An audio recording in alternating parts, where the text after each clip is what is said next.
পৃথিবীর 10টি সবচেয়ে সুরক্ষিত মুসলিম দেশ একদম নিম্ন অপরাধের হারের দিক থেকে। চলেন দেখেন, আর দেখতে হবে বাংলাদেশ কত অবস্থানে আছে। 10, ব্রুনাই, অপরাধের হার 1.04%। 9, পাকিস্তান, অপরাধের হার 22.51%।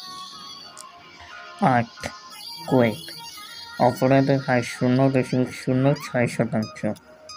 7, আলবানোয়া, অপরাধের হার 11.25%।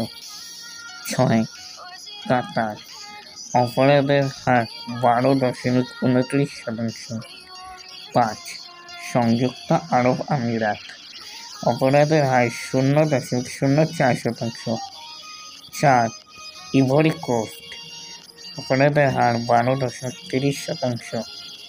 3, বাংলাদেশ, অপরাধের হার 18.22%। 2, মালয়েশিয়া, অপরাধের হার 0.09%। 1, ইন্দোনেশিয়া, অপরাধের হার 0.07%। বন্ধুরা, এই ভিডিওতে ইন্দোনেশিয়া গ্লোবাল ইন্ডেক্স আর নিম্ন অপরাধের হারের দিক থেকে পৃথিবীর সবচেয়ে সুরক্ষিত মুসলিম দেশ। বন্ধুরা, প্লিজ কমেন্টে আপনি জানাবেন কি এই ভিডিও কেমন হয়েছে, আর প্লিজ লাইক এন্ড সাবস্ক্রাইব। ততক্ষণের জন্য বাই বাই।